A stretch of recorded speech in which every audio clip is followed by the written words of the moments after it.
주님 안에서 평안하셨습니까? 네, 기도하고 시작하겠습니다. 거룩하시고 자비로우신 하나님 아버지 감사합니다. 저희를 주님의 보혈로 구원해 주시고 또 저희에게 복음을 맡겨주셔서 주님의 복음 전할 수 있는 사명 또 완수할 수 있도록 항상 붙잡아 주시는 데 감사를 드립니다. 세상 마지막 때입니다. 저희가 더욱 깨어서 주님의 귀한 말씀 전할 수 있게 하시고 더욱 저희 삶 속에 주님을 드러낼 수 있는 삶을 살 수 있도록 인도해 주시옵소서. 오늘 이 자리 참여치 못하신 분 계십니다. 어디에 계시든 또 어느 형편에 계시든 주님을 잃어버리지 않도록 도와주시고 주님의 상 가운데 믿음을 잃지 않고 항상 주님의 사랑 가운데 살아갈 수 있도록 도와주시옵소서. 몸이 아파 참석지 못한 분들도 계십니다. 주님의 의로운 오른손으로 치유해 주시고 또 하루빨리 저희와 함께 교제할 수 있도록 도와주시옵소서. 오늘 모든 일정도 주님께만 의지하면서 우리 주 예수 그리스도의 이름으로 기도드렸습니다. 아멘. 마태복음 찾겠습니다. 마태복음 3장입니다.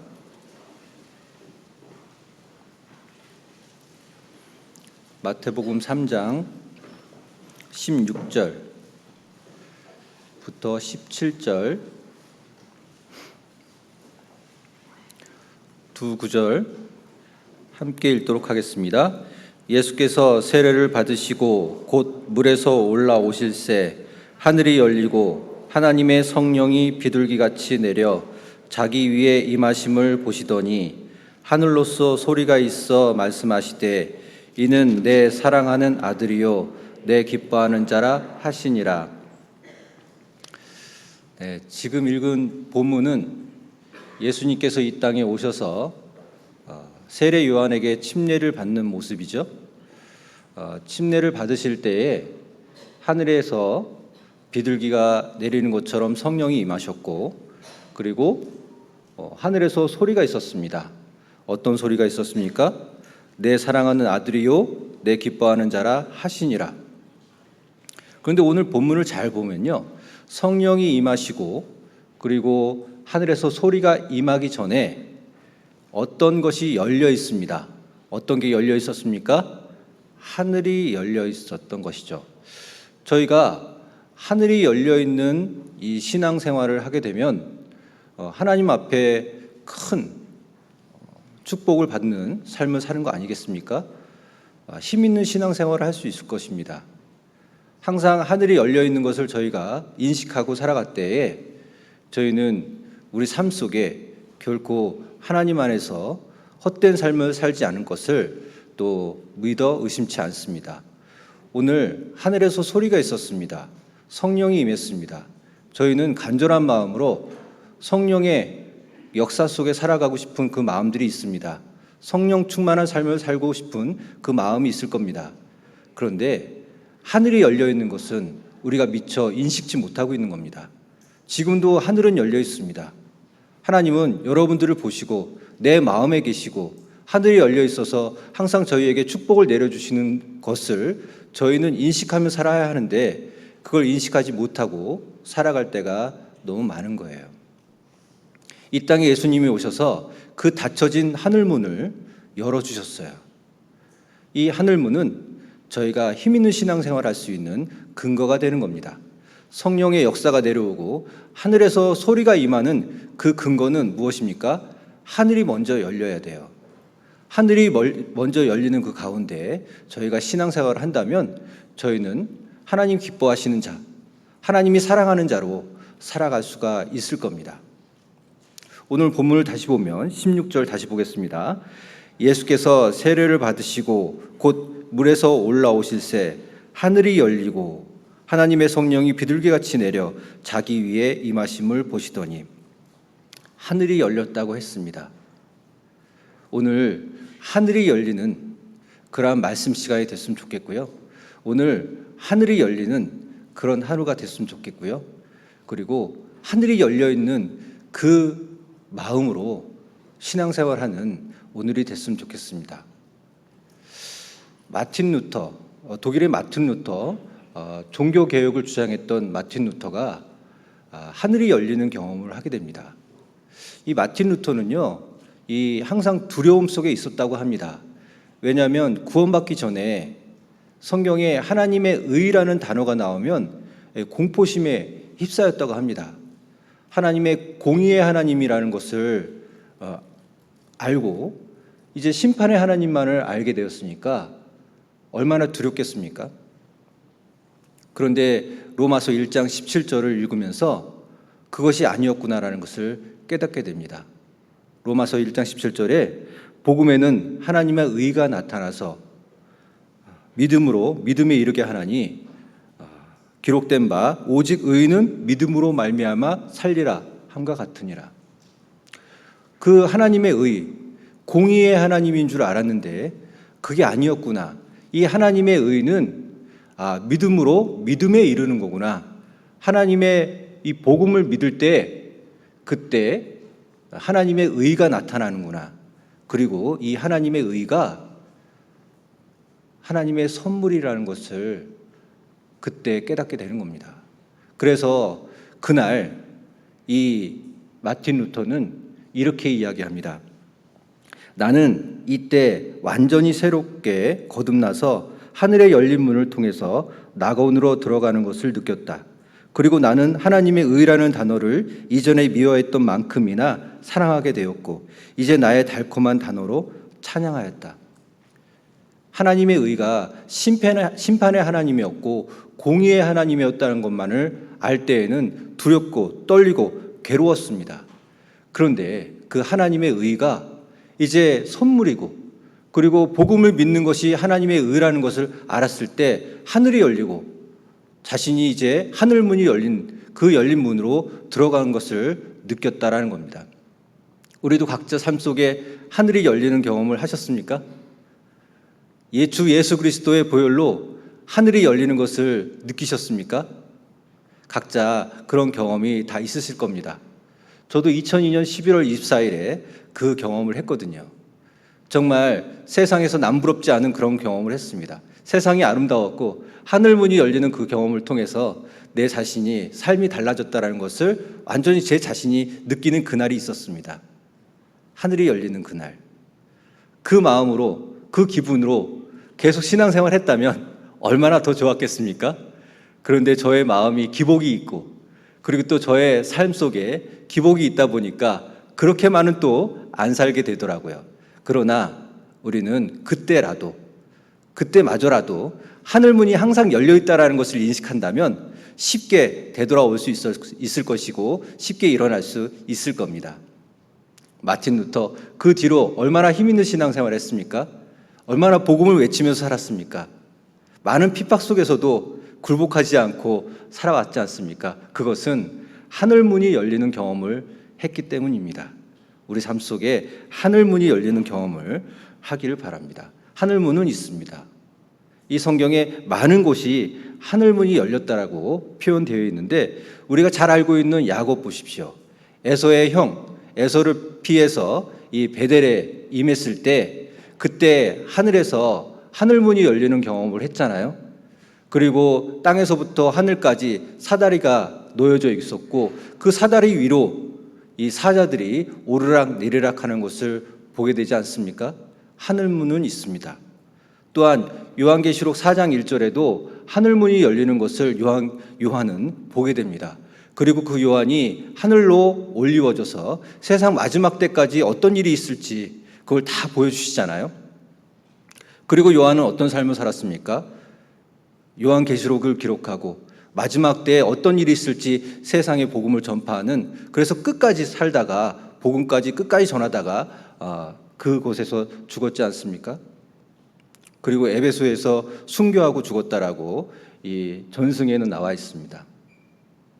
하늘의 문, 그 문이 열린 것을 경험할 때 우리는 복음을 전하고 내 삶을 이 땅에 있는 많은 것들을 포기할 수 있는 그러한 힘이 생기는 겁니다. 오늘 하늘문이 열리는 경험을 오늘 우리가 해봐야 될 겁니다. 그런데 문제는 있습니다. 하늘문은 항상 열려 있는데 내 마음에 따라서 이 문이 닫혔다, 열렸다 하는 거예요. 어떨 때는 하늘문이 닫혔다가 어떨 때는 열릴까요? 오늘 하늘문이 닫히는 일이 있을 겁니다. 그 일을 배워보고, 그리고 어떨 때에는 하늘문이 열릴지 배워보고, 하늘문이 열려있는 그러한 삶을 살았을 때 어떤 삶을 살 수 있는 것인지 오늘 우리가 알아볼 겁니다. 그러면 이 마태복음 13장 보겠습니다. 마태복음 13장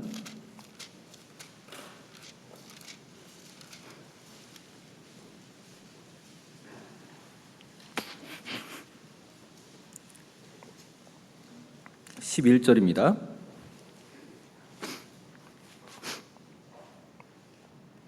마태복음 13장 11절. 대답하여 가라사대 천국의 비밀을 아는 것이 너희에게는 허락되었으나 저희에게는 아니 되었나니 무릇 있는 자는 받아 넉넉하게 되되 무릇 없는 자는 그 있는 것도 빼앗기리라. 자, 여기 천국의 비밀을 아는 것이, 자, 너희에게는 있고, 그리고 또 그 뒤에 너희가 아니라 저희에게는 이라고 되어 있습니다.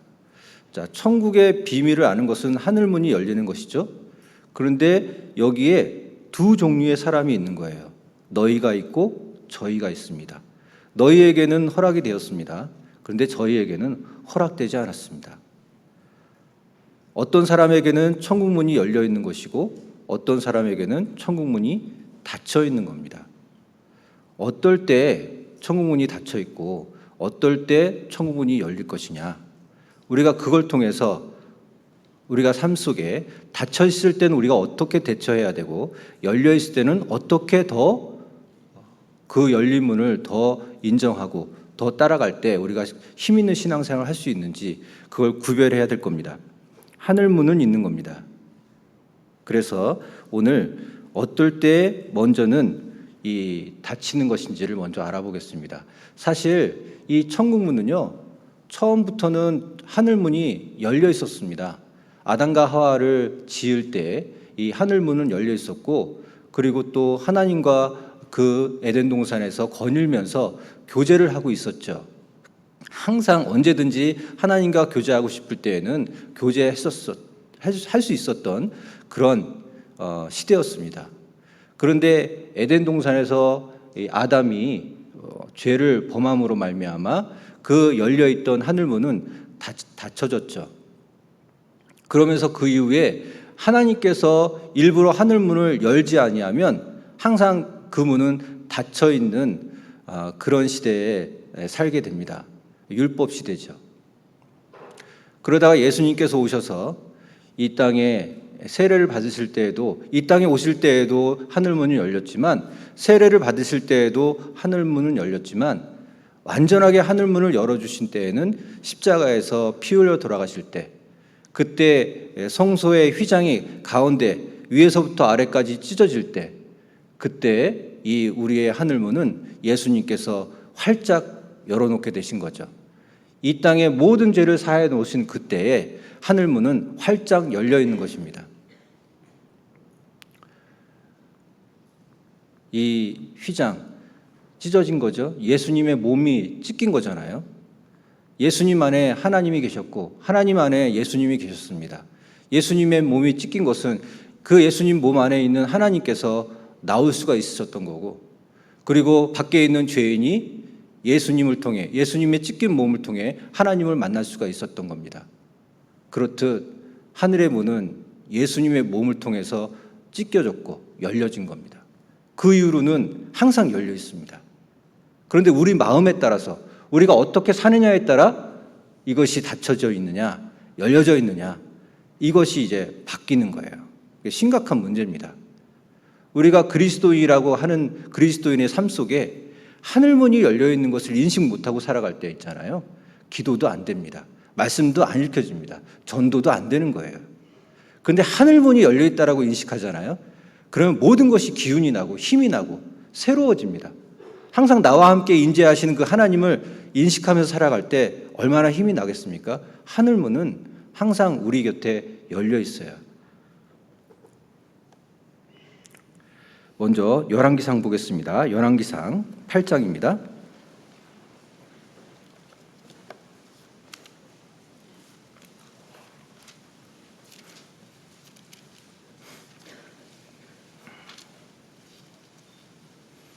(8장) 35절입니다.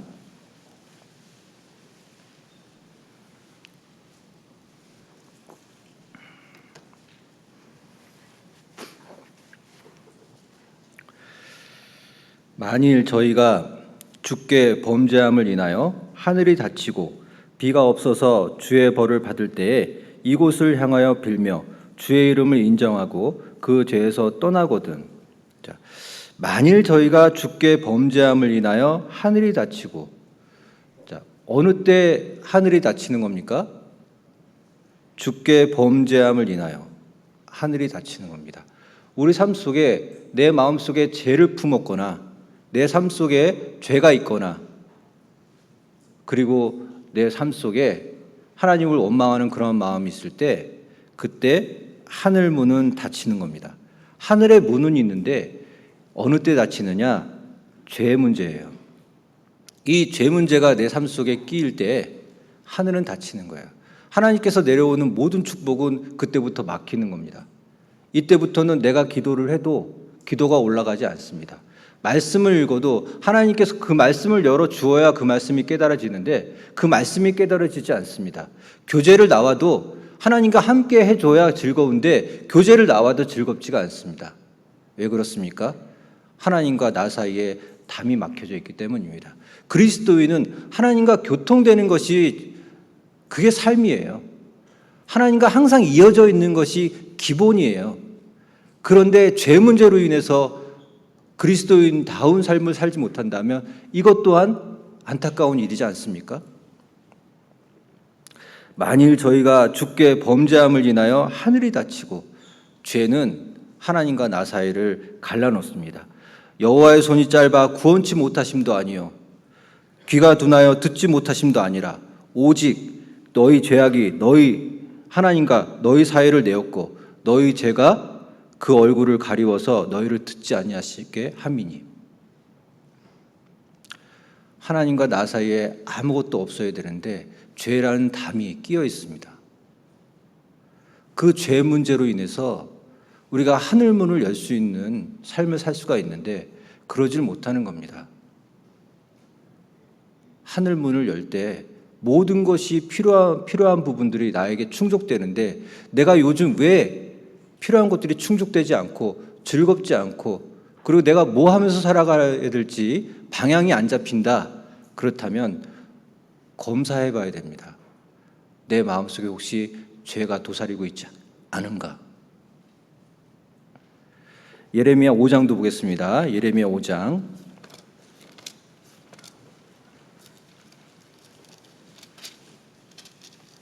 5장 25절입니다.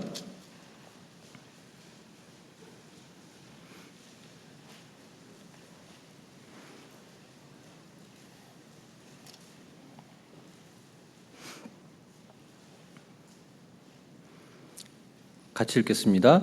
너희 허물이 이러한 일들을 물리쳤고 너희 죄가 너희에게 오는 좋은 것을 막았느니라. 너희 허물이 이러한 일들을 물리쳤다. 너희 죄가 너희에게 오는 좋은 것을 막았느니라. 우리의 죄가요, 우리에게 내려오는 그러한 모든 것들을 막아버립니다. 하나님께서 계획하신 많은 좋은 것들을 막는 거예요. 이스라엘은요, 하늘에서 비가 내리지 아니하면 살아갈 수 없는 존재들입니다. 땅 자체가 농사를 할 수가 없는 땅이에요. 그냥 물들이 머물러 있는 땅이 아니고 깊숙이 모래 땅이기 때문에 그냥 스며들어요. 그래서 곡식을 심는다 하더라도 그때그때 이 늦은 비와 이른 비를 내려주시지 아니하면 어떻게 되느냐? 이스라엘은 곧 죽음이다라는 얘기예요. 그런데 하나님께서 그것을 늦은 비와 이른 비를 적당히 내려주시려고 준비를 하고 계시는데 오히려 이스라엘은 뭘 하고 있느냐? 범죄하고 있는 거예요. 우상숭배를 하고 있는 거예요. 그래서 이때 하나님께서 이스라엘에게 뭐라고 그러는 거예요? 너희의 허물이 이런 것들을 물리쳤다. 내가 너희들에게 좋은 것을 주기 위해서 계획하고 있었는데 하늘문을 열고 축복의 비를 내려주려고 계획하고 있었는데 이것을 너희의 허물이 내치고 있다는 거예요. 물리쳤다는 거예요. 그리고 너희 죄가 너희에게 오는 좋은 것을 막고 서 있는 거예요. 이스라엘 땅은 비가 내려줘야 돼요. 비가 내려지지 않으면 농사를 전혀 지을 수 없는 땅입니다. 마찬가지로 그리스도인들도 있잖아요. 하나님이 주시는 좋은 것을 받지 못하잖아요. 그건 죽은 거와 같은 겁니다. 이 이스라엘 백성들이 이 하나님이 주시는 그 축복을 받지 못하면 죽은 것과 마찬가지인 것처럼 그리스도인들도 하나님이 하늘문을 열고 우리에게 은혜를 베풀어 주시지 아니하면 죽은 거랑 마찬가지라는 겁니다. 세상 사람은 있잖아요. 하나님을 바라지 않아도 자신들의 힘으로 잘 먹고 잘 살 수 있어요. 그런데 그리스도인들은요, 이미 애굽 땅에서 가나안 땅으로 옮겨진 사람들이잖아요. 이스라엘 백성들은 애굽 땅에서는 이 비가 오는 걸 걱정하지 않았어요. 나일강이라는 큰 강이 있었고 그 강가에 이 곡식을 심으면 얼마든지 물을 끌어다가 농사를 지을 수 있는 땅이 이 애굽 땅이었어요. 그러다가 이스라엘 백성들이 어디로 옮겼습니까? 그런 옥토에서 가나안 땅으로 옮겨놨잖아요. 가나안 땅은 토질 자체부터가 농사가 안 되는 땅이라니까요. 하나님의 축복을 내려주시지 않고 비를 내려주시지 아니하면 살 수가 없는 땅. 그것처럼 이 그리스도인들도 세상 살아갈 때에는 세상의 힘으로 살아가고 자기의 힘으로 열심히 잘 살면 돈도 벌고 행복하게 살아갈 수가 있는 거예요. 그런데 우리가 애굽 땅에서 살던 사람들이 어디로 옮겨졌다고요? 가나안 땅으로 옮겨졌단 말입니다. 그러니까 하늘이 닫힌 어떤 그런 삶을 살게 되면 살아갈 수가 없는 존재가 누구냐? 그리스도인이라는 거예요. 그래서 이 죄는요, 정말 우리를 죽음으로 내모는 것과 똑같은 겁니다. 내 마음속에 조금이나마, 약간이나마 먼지 같은 죄가 들어온다 하더라도 그 죄로 말미암아서 하늘의 문은 닫히고 마는 거예요.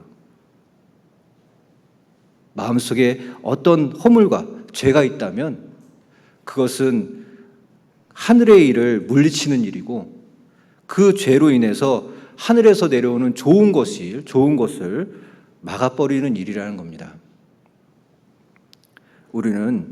우리가 항상 우리 삶 속에 정말 깨끗한 삶을 유지해야 될 겁니다.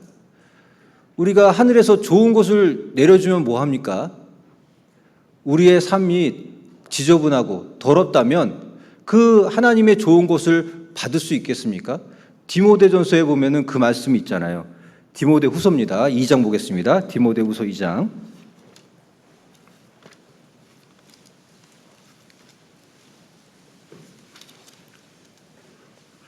디모데후서 2장 20절. 디모데후서 2장 20절부터 21절입니다.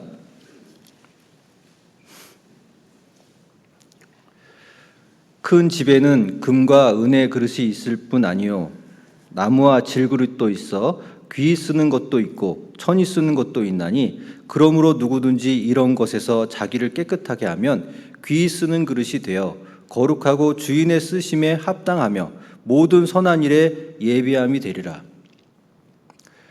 내가 아무리 금그릇이면 뭐합니까? 내가 아무리 은그릇이면 뭐합니까? 내가 이 세상 사람들 가운데 번쩍번쩍 빛나는 금그릇처럼 금수저이면 뭐합니까? 하나님이 보실 때 지저분한 그릇이면 하나님께서 어떻게 쓸 수 있냔 말입니다. 내 삶 속에 항상 깨끗함을 유지했을 때 하나님은 쓰시고자 하시는 그 순간 우리를 들어 쓰는 거 아니겠습니까? 내가 나무 그릇이면 좀 어떻습니까? 내가 질 그릇이면 어떻습니까? 내가 비록 부족하고 아는 거 없고 내 능력 없으면 좀 어떻습니까? 내 삶 속에 깨끗함을 유지했을 때 하나님은 귀 쓰는 거예요. 큰 집에는 금과 은그릇도 있습니다. 네, 그러나 나 같은 나무 그릇도 있고 질 그릇도 있습니다. 그렇지만 내가 깨끗해졌을 때 하나님은 나를 쓰시는 거예요. 그 쓰심에 합당한 사람이 됐을 때 하나님은 나를 써주시는 겁니다. 그리고 잠언 찾겠습니다. 잠언 3장입니다.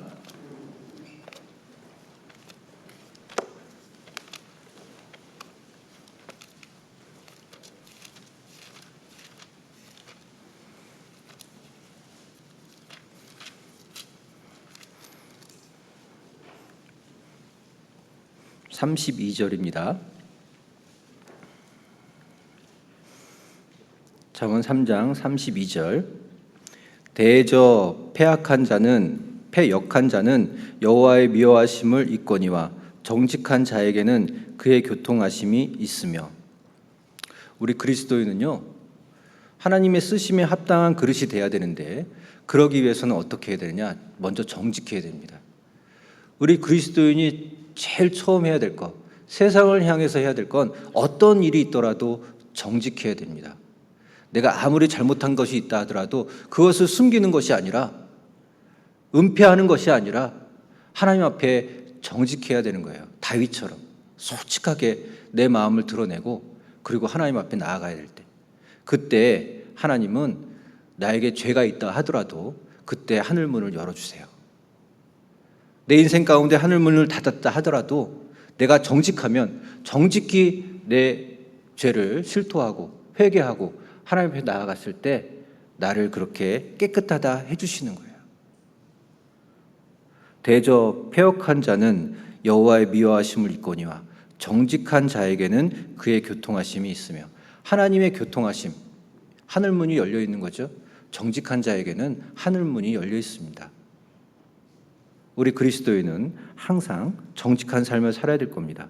그리고 내 마음에 우상 숭배, 탐심, 욕심이 올라올 때 그때 하늘문은 닫힌다고 신명기서에 있습니다. 신명기 11장도 보겠습니다. 신명기 11장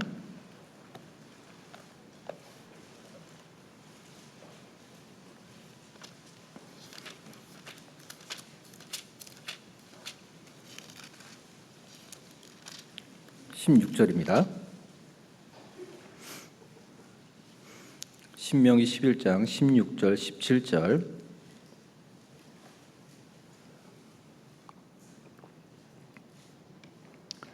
너희는 스스로 삼가라. 두렵건대 마음에 미혹하여 돌이켜 다른 신들을 섬기며 그것에게 절함으로 여호와께서 너희에게 진노하사 하늘을 닫아 비를 내리지 아니하여 땅으로 소산을 내지 않게 하심으로 너희가 여호와의 주신 아름다운 땅에서 속히 멸망할까 하노라.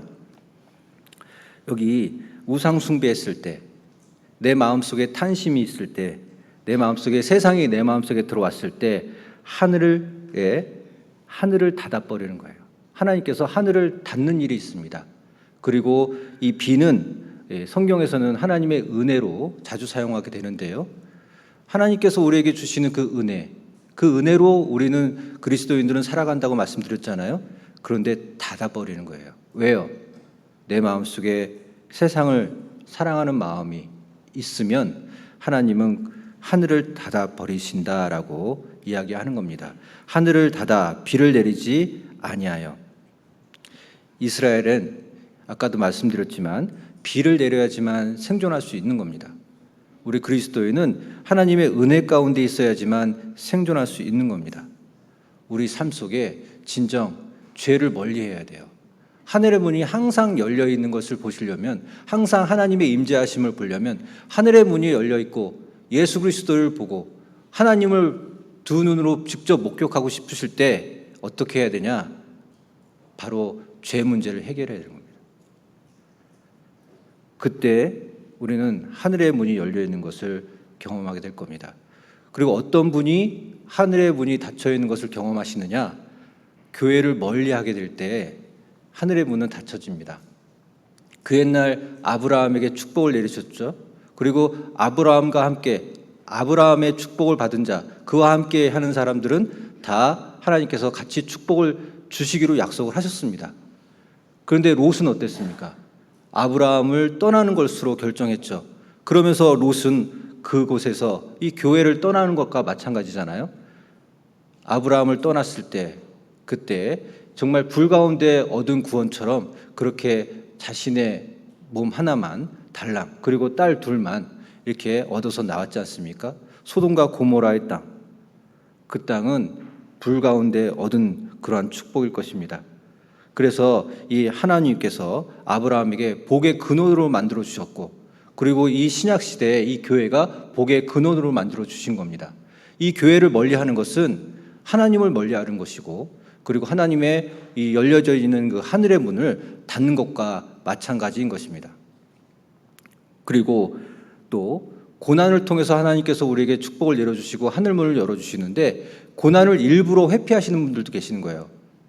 이 신앙생활 가운데 이 봉사 좀 하자 그러면 그 봉사 하기가 싫어갖고 이리 핑계 저리 핑계 대시는 분들도 계셔요. 그것은 하늘문을 닫는 일입니다. 이 고난을 하나님은 고난을 통해서 우리에게 축복을 내려주시거든요. 하늘문을 열어주시거든요. 그 고난이 있을 때 우리는 더욱더 힘있는 신앙생활을 할 수가 있는 겁니다. 그리고 게으름입니다. 이 하늘에서 만나를 내리시는데 그 만나는 새벽에 이슬과 함께 내리거든요.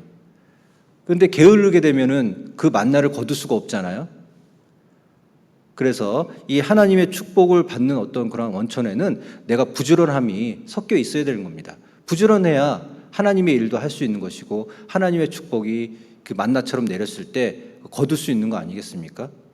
그리고 하늘문이 닫히는 것은 우리 마음속에 용서치 못하는 일이 있을 때 그때 하늘문은 닫힙니다. 성경에 이 어떤 형제와 하나님께 제사를 드리러 예물을 가지고 제사를 드리러 갔습니다. 그런데 그 마음속에 갑작스럽게 생각이 난 거예요. 어떤 형제와 싸웠고 어떤 형제와 문제가 있는데 그 문제가 해결되지 않은 상태에서 제사를 드리죠. 그러면 하나님께서는 그 제사를 드리다가도 그 예물을 그 제단에 놓고 다시 돌아가서 그 형제와의 문제를 풀고 그리고 돌아와서 다시 제사를 지내라고 하는 말씀이 마태복음 5장에 있습니다. 왜 그렇습니까? 하나님은 어떤 제사를 받으십니까? 용서하지 못하는 그 마음은 받지 못하는 겁니다. 우리가 용서하는 마음이 있을 때 그때 드려지는 그 제사를 받으시는 것이지 내 마음속에 용서하지 못하는 그 마음을 품고 하나님 앞에 어떤 좋은 제물을 드린다 하더라도 어떤 좋은 곳으로 좋은 마음으로 드린다 하더라도 하나님은 결코 받지를 않는 겁니다. 요셉은 그 형들을 용서했잖아요. 애굽으로 팔았던 자기 자신의 형들, 그 형들을 용서했잖아요. 그래서 하나님의 마음을 품은 자라는 명칭이 있듯이 요셉은 그 형들을 용서했어요. 우리도 마찬가지입니다. 용서하지 못하는 그 마음 하나님이 받아주지를 못하는 겁니다. 마태복음 18장 보겠습니다. 마태복음 18장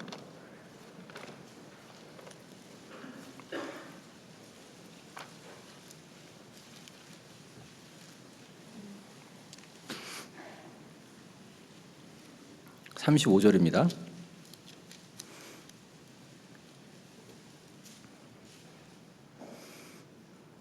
마태복음 18장 35절.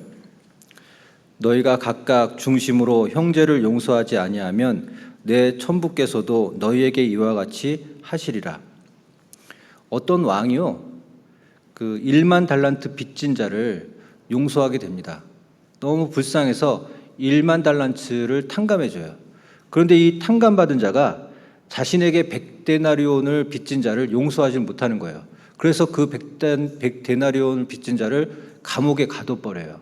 그 소식을 이 왕이 듣게 됩니다. 그래서 괘씸해서요, 그 1만 달란트를 빚진 자를 다시 소환시켜요. 그리고 그 1만 달란트를 다시 갚도록 만들고 그리고 용서하지 않겠다 그러고 감옥에 가둬버립니다. 우리가요, 마음속에 용서하지 못하는 그러한 그 마음이 있잖아요. 그러면 하나님도 용서하지 않는 거예요. 그게 어떤 일입니까? 하늘이 닫히는 얘기죠. 하늘이 열려있던 그 하늘이 닫혀버리는 그러한 일이 돼버리는 겁니다. 내 마음속에 용서하지 못하는 마음. 그것은 먼저 그 용서함을 먼저 용서하고 그리고 하나님 앞에 나와서 또 내 마음을 회개하고 그리고 신앙생활하는 것이 우리가 하늘을 열는 그러한 방법이라는 것을 알 수 있습니다. 자, 그러면 지금까지는 이제 하늘문이 어떨 때 닫혔는지에 대해서 말씀드렸는데 이제 하늘문이 그러면 어떨 때 열리고 그 열린 것을 우리가 항상 느끼면서 살아갈 수 있을까? 첫 번째는요, 우리가 임했던 우리에게 다가오고 있는 고난입니다. 고난을 통해서 하나님은 우리에게 하늘 문을 열어주시는 거예요. 아까도 말씀드렸지만 야곱은 아버지와 어머니와 함께 있을 때에는 하늘 문이 열리는 경험을 하지 못했습니다. 그런데 이 장자의 명분을 이 형 에서를 속이고 아버지를 속이고 그 장자의 명분을 빼앗고 그리고 형 에서의 눈을 피해서 도망가고 있을 때 그때 베델이라는 지역까지 이 도망가잖아요. 그리고 또 하란까지 더 가야 되는 여정이 또 남아 있습니다. 이 야곱이 살았던 그 지역에서 하란까지 가려면 800km나 된답니다. 혈혈단신 이 자기 자신이 아무것도 들지 못한 채 그냥 그 길을 걸어가야 됐고 800km라는 걸었던 그 거리를 여행했어야 됐고 그리고 그곳에서 야적하면서 돌베개를 베고 이제 잠을 청했어야만 됐습니다. 그것이 베델입니다. 그런데 그 베델에 이르자 하나님께서 어떻게 했습니까? 하늘 문이 열리는 것을 보게 해주신 거예요. 창세기 28장 보겠습니다. 창세기 28장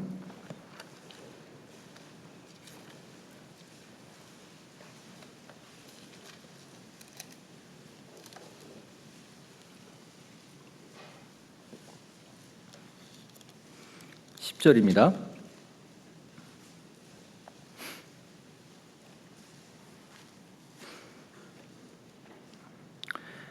야곱이 브엘세바에서 떠나 하란으로 향하여 가더니 브엘세바에서 하란까지는 800km가 됩니다. 한 곳에 이르러는 해가 진지라. 해가 졌습니다. 그 사막 한가운데서 해가 졌으니 얼마나 무섭습니까? 그곳에서 유숙해야 되는 겁니다. 그리고 한 돌을 취해서 베개를 삼아서 누웠어요. 그리고 꿈을 꾸게 되죠. 꿈에 본즉 사닥다리가 땅 위에 섰는데 사닥다리, 이 사닥다리는 예수 그리스도를 말씀드립니다. 그래서 그 사닥다리 위에 섰는데 그 꼭대기가 하늘에 닿았고 사닥다리가 땅에서부터 하늘까지 닿은 겁니다. 예수님은 하나님과 우리 사이의 중보자 되시죠. 그래서 하늘까지 닿은 분, 그분이 예수님입니다. 그래서 또 본즉 하나님의 사자가 그 위에서 오르락 내리락 하고 예수 그리스도가 아니시면 이 사자들도 이 땅에 내려올 수 있는 길이 없는 겁니다. 예수님을 통해서 사자들도 오르락 내리락 하는 거예요. 천사들도 예수님을 통해 일하는 거지 자기 본연에 혼자서 일하는 게 아니에요.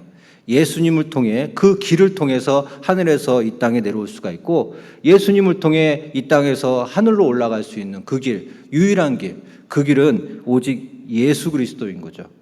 그러면서 하나님의 사자가 그 위에서 오르락 내리락 하고 또 본즉 여호와께서 그 위에 서서 가라사대 나는 여호와니 너의 조부 아브라함의 하나님이요 이삭의 하나님이라 너 누운 땅을 내가 너와 내 자손에게 주리니.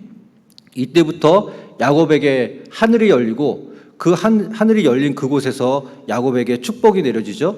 어떤 축복이에요? 나는 여호와니 너의 조부 아브라함의 하나님이요 이삭의 하나님이라 너 누운 땅을 내가 너와 내 자손에게 주리니 내 자손이 땅의 티끌같이 되어서 동서남북에 편만할지며. 이 말씀을 보면 동서남북으로 그 길이 나 있을 거라는 얘기죠. 그러면서 이 자손들이 그곳을 그 베델로 모여들 거라는 것을 암시하고 있잖아요. 하늘문이 열리면요. 이 하늘문이 열리기 이전에는 야곱은 모든 사방이 다 막혀 있는 인생이었어요. 어디를 가든 이 형 에서가 쫓아올 것만 같았었고 어디로 가야 할지를 모르는 길 잃은 어린 양처럼 홀로 그 사막 한가운데서 홀로 무서워 떨면서 있었습니다. 그런데 하늘문이 열리자 어디의 문까지 열리게 된 겁니까? 사방, 동서남북의 문이 다 열려 있는 거예요. 우리 인생 가운데 다 막혀 있습니까? 동서남북이 다 막혀 있는 고난을 당하고 계십니까? 어디로 가야 할지, 무엇을 해야 할지 답답하십니까? 그렇다면 하늘문을 열어야 돼요. 먼저 하늘문을 열었을 때 이 땅의 사방의 문은 열리는 거예요. 근데 하늘문이 닫히잖아요? 그러면 사방은 다 닫혀 있는 것처럼 느껴진단 말이죠.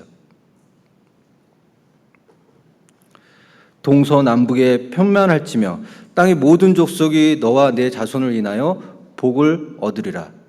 17절은 같이 읽겠습니다. 이에 두려워하여 가로되 두렵도다 이곳이여 다른 것이 아니라 이는 하나님의 전이요 이는 하나님의 문이로다 하고, 야곱은 분명히 그 열려져 있는 하늘의 문을 보게 된 겁니다. 하늘에는 하늘문이 있습니다. 그 하늘문 밑에 사닥다리가 있고 그 사닥다리를 통해서 이 천사들이 오르락 내리락 하는 것을 야곱이 분명히 본 거예요. 그러면서 그곳을 베델이라 이름하였습니다. 야곱은 분명 열려져 있는 그 하늘문을 보게 된 겁니다. 야곱은 이때부터 어떻게 됐습니까? 흔들리지 않는 신앙을 가지고 살았던 거예요. 그 전에는 다른 사람들을 속이는 삶을 살았습니다. 그런데 하늘문이 열리는 것을 경험하고 이제는 삼촌 라반에게 속임을 당하는 자가 된 거예요. 물론 그 가운데 지혜를 주셨기 때문에 그 속임을 당하는 가운데서도 풍성한 어떤 그런 재물을 얻는 그러한 능을 야곱에게 주셨기 때문에 빈손으로 그 삼촌 라반에게서 나오진 않았지만, 야곱은 평생을 속이는 자라고 생각하면서 그리고 다른 사람들을 속이면서 살았던 인생이었는데, 하늘 문이 열면서 이제는 자기 뜻에 따라 하나님의 뜻에 따라 살아가는 그러한 신앙이 되었다는 거죠. 그리고 형 에서와 또 같이 그 관계가 좋지 않았던 그 관계가 어떻게 됐습니까? 하늘이 열리는 것을 경험한 뒤로 형 에서와의 관계도 원만하게 됐잖아요. 그게 언제부터였습니까?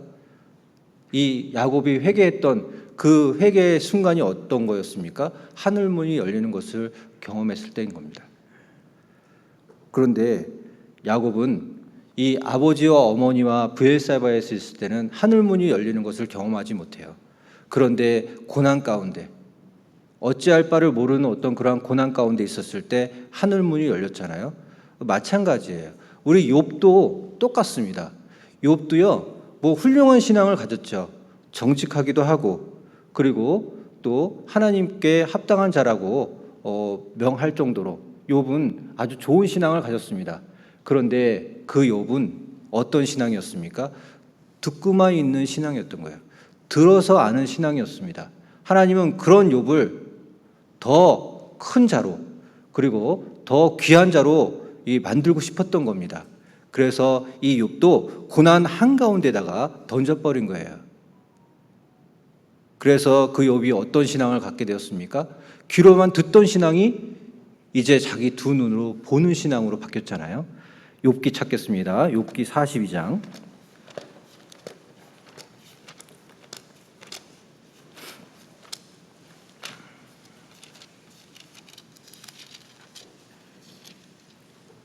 (42장) 5절입니다.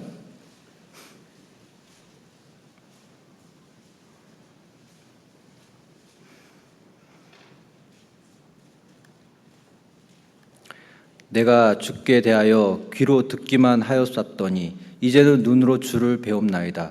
그러므로 내가 스스로 하나고 티끌과 재 가운데서 회개하나이다. 자, 욥은 귀로만 듣는 신앙이었어요. 하나님을 보기 이전에는 귀로만 들었습니다. 그 시대에는 성경도 없었던 시대잖아요. 그러니까 사람들에게 많은 하나님에 대해서 많이 들었을 겁니다. 어찌 보면 하나님이 직접 이 욥에게도 직접 이야기를 해주신 이야기들도 많을 거예요.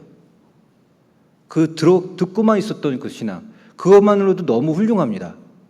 훌륭한 나머지 하나님께서 이 사탄들에게, 마귀들에게 욥의 신앙에 대해서 자랑할 정도로 그 신앙은 훌륭했어요. 듣는 신앙도 훌륭합니다. 그런데 하나님은 거기서 만족하지 않았습니다. 욥의 신앙이 더 든든한 신앙이 되어지기를 원했던 겁니다. 들을 때만 해도 순전하고 정직하고 하나님을 경외하고 악에서 떠난 신앙이 욥의 신앙이었는데 더 큰 신앙으로 만들고 싶었던 겁니다. 그래서 고난 가운데 어떨 때 이 보는 신앙으로 바뀌었습니까? 네, 욥이 형통할 때가 아니라 자식을 다 잃고 소와 나귀를 잃고 양과 약대가 그리고 종들이 다 죽었고 그리고 자신의 자녀들이 다 죽을 때, 그때 욥은 이렇게 고백하는 거예요. 이제는 눈으로 주를 배웁니다. 자기 자신이 기와장으로 자기 몸을 긁고 있었고, 그리고 친구들이 그 귀화장보다도 더 날카로운 말로 자기를 비난하고, 또 자기 아내가 이제 하나님을 부정하고 죽으라고 했던, 가슴을 후비는 그러한 이야기를 했을 때 그때 욥은 어떤 고백을 합니까? 이제는 내가 눈으로 주를 배움나이다. 우리가요, 평강한, 형통한 그러한 신앙생활을 할 때도 있습니다. 아, 요즘만 같으면 너무 편해. 예, 좋습니다. 너무 좋아요. 하나님의 말씀을 잘 듣고 있을 때 너무 좋습니다. 그런데 하나님은 그런 신앙만을 원하지는 않습니다. 더 강한 신앙, 더 큰 신앙, 어떤 사탄 마귀가 흔들어도 굳건히 지켜나갈 수 있는 그런 신앙을 원하시는 거예요. 그래서 이 욥에게 어떤 신앙을 원한다고요? 나의 가는 길을 오직 그가 아시나니 그가 나를 단련하신 후에는 내가 정금같이 나오리라. 듣는 신앙에서 보는 신앙으로 바뀌어야 되는 거예요, 우리는요. 그런데 그것이 어떻게 바뀐다고요? 고난 가운데요. 형통할 때는 바뀌질 않습니다. 형통할 때는 하늘문이 열리지 않습니다. 고난 가운데 있을 때 하나님께서 현현하셔서 직접 욥에게 보여주는 신앙으로 바꿔주셨잖아요. 우리가 고난을 회피하면 결코 우리는 하늘문이 열리는 경험을 하지 못해요. 고난 안에 풍덩 빠지고 고난 가운데 내가 기도 가운데 그것을 헤쳐나갈 때 그때 내 신앙은 더 성숙해지는 것이고 하나님이 원하는 신앙으로 정금같이 큰 신앙으로 바뀌어질 겁니다. 욥은 하나님의 고난 가운데 이 성장하는 신앙을 가졌던 거예요. 에스겔 1장 보겠습니다. 에스겔 1장.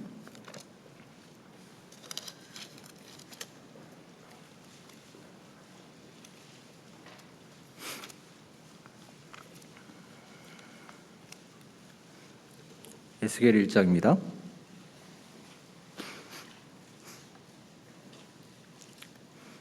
1장 1절입니다. 제 30년 4월 5일에 내가 그발 강가 사로잡힌 자 중에 있더니 하늘이 열리며 하나님의 이상이 내게 보이시니. 자, 에스겔은요, 이 이스라엘 백성이죠. 그리고 이스라엘에 있을 때에는 에스겔에게 하늘문이 열리지 않았습니다. 에스겔에게 하늘문이 열렸던 시점은 이 바벨론에서 포로 생활하면서 고난 가운데 있을 때 이 하늘문이 열렸던 거예요. 그러니까 우리 생활 가운데에서 있잖아요. 편안한 가운데 신앙생활을 하고 있을 때에는 하늘문이 열리는 경험을 하지 못할 때가 너무 많아요. 그런데 내가 고난 가운데 있다 싶을 때 있잖아요. 그때 하늘문이 열리는 것이 많이 경험이 돼요. 그래서 에스겔은 그 고난 가운데 있을 때 하늘문이 열리는 것을 경험하게 되었고, 사도 요한도 마찬가지입니다. 사도 요한도 예수님과 제자로 있을 때 하늘문이 열리는 경험은 하지 못해요. 그런데 사도 요한이 어떨 때 하늘문이 열리는 것을 경험합니까? 밤모섬에 유배되었을 때, 그때 하늘문이 열리는 것을 그 밤모섬에서 느끼잖아요.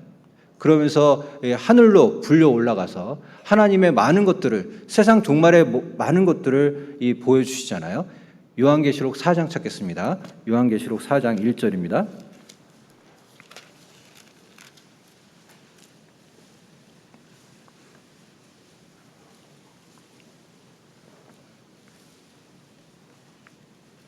요한계시록 4장 1절.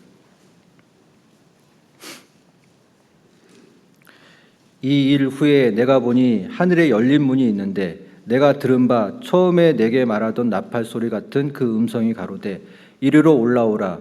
이후에 마땅히 될 일을 내가 내게 보이리라 하시더라.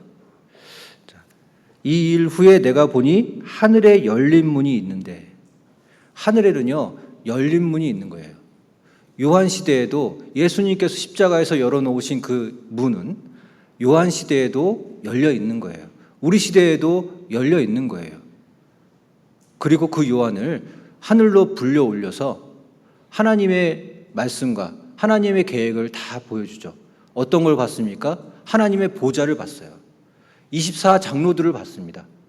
그 보좌에 많은 홍보석들, 청보석들이 박혀있는 것들이 받고, 그리고 천국의 많은 모습들, 화려한 모습들, 아름다운 모습들, 행복한 모습들을 다 보여준 거예요. 그런데 이 하늘문이 열리는 경험은 어디서 했다고요? 밤모섬에서 했던 겁니다. 우리가 고난 가운데 있을 때 하늘의 계획들을 다 더 많이 알게 되고요. 하나님을 더 잘 알게 되고요. 그리고 하나님의 보좌를 보게 되는 거예요. 그리고 더 크게 천국의 소망을 가지고 살아갈 수가 있는 거예요. 어디 가운데 있을 때? 고난 가운데 있을 때. 그 고난은 하늘문을 여는 좋은 길이 될 겁니다. 회피해서는 될 일이 아니죠. 조지 물러가 이런 말을 했습니다. 세상의 문이 다 닫히면 하나님은 하늘의 문을 연다. 인간의 끝이 하나님의 시작이다. 맞습니다. 세상의 문이 다 닫혀진 것처럼 느껴질 때 우리는 어디를 보게 되느냐? 하늘을 보게 돼요. 그러면 그 열려져 있는 그 문을 보게 되고, 그때에 하나님은 역사해 주시는 거예요. 그때 하나님은 하늘의 문을 연다라고 했습니다. 우리의 계획이, 내 계획이 끝이 났다. 아, 이 세상의 끝이구나. 이 고난 가운데 내가 더 이상은 일어날 수가 없고, 내가 넘어진 상태에서는 더 이상은 힘을 못 내고 좌절하고 절망하고 쓰러져 있을 때, 그때 우리의 삶 가운데 하늘이 보이는 거예요. 하늘이 열릴 때 동서남북의 모든 문은 같이 열리는 거예요. 고난 가운데 있을 때 하늘 문은 열립니다. 그리고 말씀드렸듯이 교회 가운데 머물고 있을 때 그때 하늘 문을 열릴 거예요. 시편 보겠습니다. 시편 78편입니다.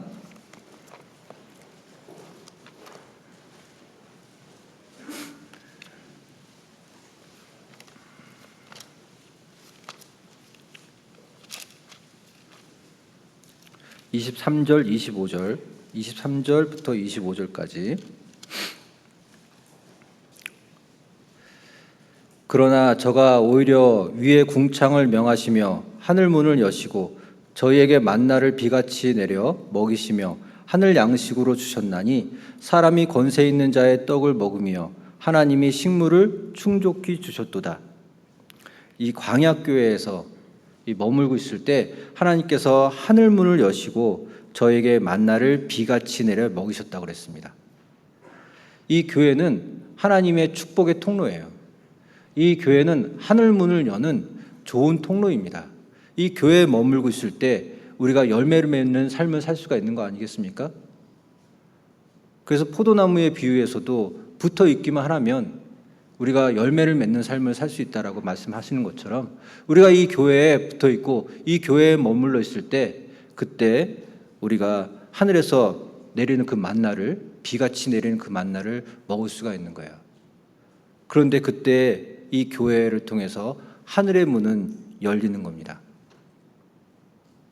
근데 이 교회에 붙어 있지 않고 이 교회를 머무르는 걸 싫어한다면 하늘 문을 스스로 닫는 경우가 있는 거죠. 하늘의 축복은 우리에게 없는 겁니다. 빌라델피아 교회에도 열릴 문을 두셨다라고 되어 있습니다. 요한계시록 보겠습니다. 3장. 요한계시록 3장 7절입니다.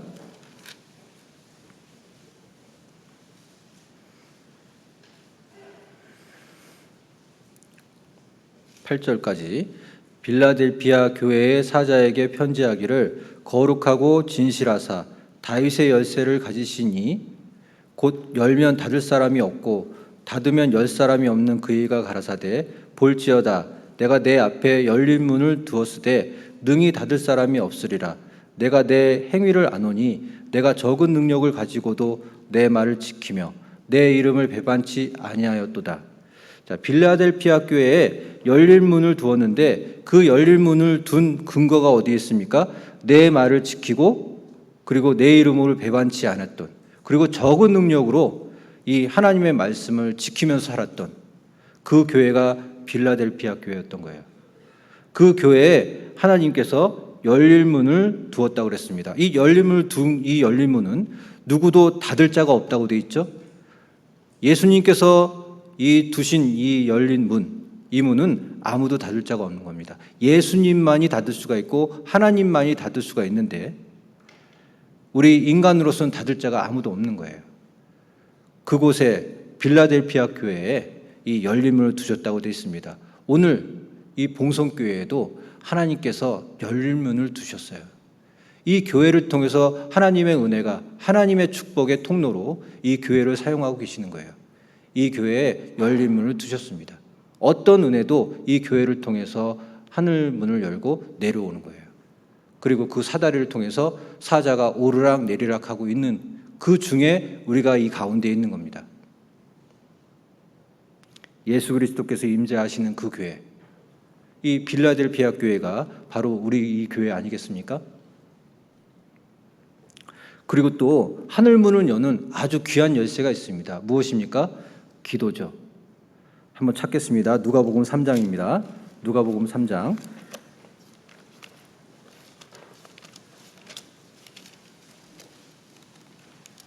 21절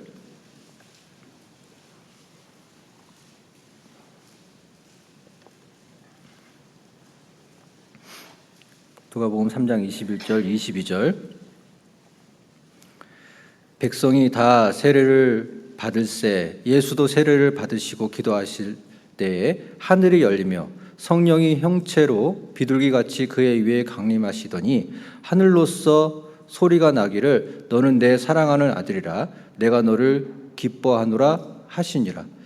여기 세례를 받으실 때 예수님이 뭘 하고 계셨냐? 기도하고 계셨다라고 되어 있어요. 예수님도 기도하고 계시는 거예요.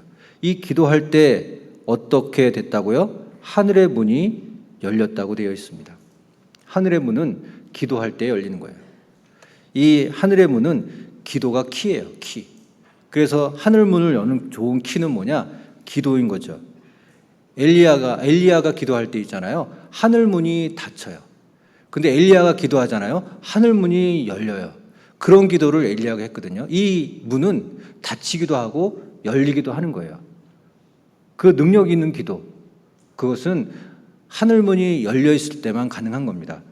야고보서 찾겠습니다. 야고보서 5장.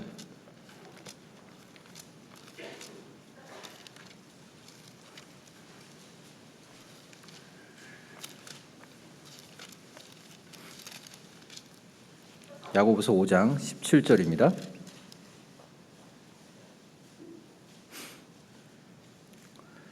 (5장 17절) 18절 엘리야는 우리와 성정이 같은 사람이로되 저가 비 오지 않기를 간절히 기도한즉 3년 6개월 동안 땅에 비가 아니오고 다시 기도한즉 하늘이 비를 주고 땅이 열매를 내었느니라. 자, 엘리야가 기도할 때 하늘이 닫히고 비가 오지 않았어요. 3년 6개월 동안. 그러다가 엘리야가 다시 기도한즉 하늘이 비를 주고 땅이 열매를 내었다고 돼 있잖아요. 하늘문, 기도는 하늘문이 닫히기도 하고 열리기도 하는 거예요. 그 신비한 능력이 기도에 있어요. 우리 이 능력을 어느 때에 느낄 수 있냐면요, 백부장 고넬료의 기도에 의하면 그것을 우리가 쉽게 느낄 수 있어요. 백부장 고넬료는 이방인이거든요. 근데 이 백부장 고넬료가 기도했을 때 이 구원받기를 기도했거든요. 그랬더니 사람의 마음이 바뀌어요. 누구의 마음이 바뀌었냐면요, 베드로의 마음이 바뀝니다. 하늘에 바구니가 내리고, 그리고 이 정한 짐승이라 그래갖고 이거 먹으라 그러죠. 그러나 부정한 짐승이었습니다. 베드로가 볼 때는 부정한 짐승이었죠. 그 마음을 하나님이 바꾸시는 거예요. 내가 정하다 하는데 네가 부정하다 하느냐. 베드로의 마음이 바뀌고 이제 그 꿈이 어떤 꿈인지를 생각하고 있을 때 이 백부장 고넬료의 종들이 베드로를 찾아오죠. 베드로는요, 이방인에게 복음을 전할 마음이 전혀 없었어요. 그런데 그 닫혀져 있는 그 마음을 고넬료의 기도로 인해서 바꾸죠. 하나님이 움직이십니다. 하늘문을 열고 베드로의 마음을 바꾸는 일이 있는 거예요. 기도는 다른 사람들의 마음을 바꾸는 일을 합니다. 다른 사람의 마음이 닫히기도 하고 다른 사람의 마음이 열리기도 하는 그 키가 어디 있느냐? 기도예요. 내가 남편을 전도하고 싶은데 전도가 안 되십니까? 지금보다도 더 간절한 기도를 했을 때 그 남편의 마음이 열리는 거예요. 하늘 문이 열리면 남편의 문도 열리는 겁니다. 베드로의 마음은 닫혀 있었거든요. 근데 고넬료가 기도했을 때 그때 이 마음이 열리는 거예요. 그런데 고넬료의 삶은 어땠어요? 하나님 앞에 신실한 자였거든요. 이 과부와 고아들을 많이 돌봤거든요. 하나님 앞에 삶이 신실하고 그리고 하나님 앞에 간절한 기도를 드렸을 때 이 다른 사람들의 마음이 바뀌는 겁니다. 내 삶이 정말 하나님 앞에 정결한 삶 그리고 또 흠 없는 삶을 살고 간절한 기도를 했을 때 내 남편의 마음도 바뀌고 내 부인의 마음도 바뀌고 내 자녀의 마음도 바뀌는 거예요. 그때 우리는 전도할 수가 있는 겁니다. 어떤 기도를 해야 된다고요? 합심 기도가 제일 좋은 거죠. 마태복음 보겠습니다. 마태복음 18장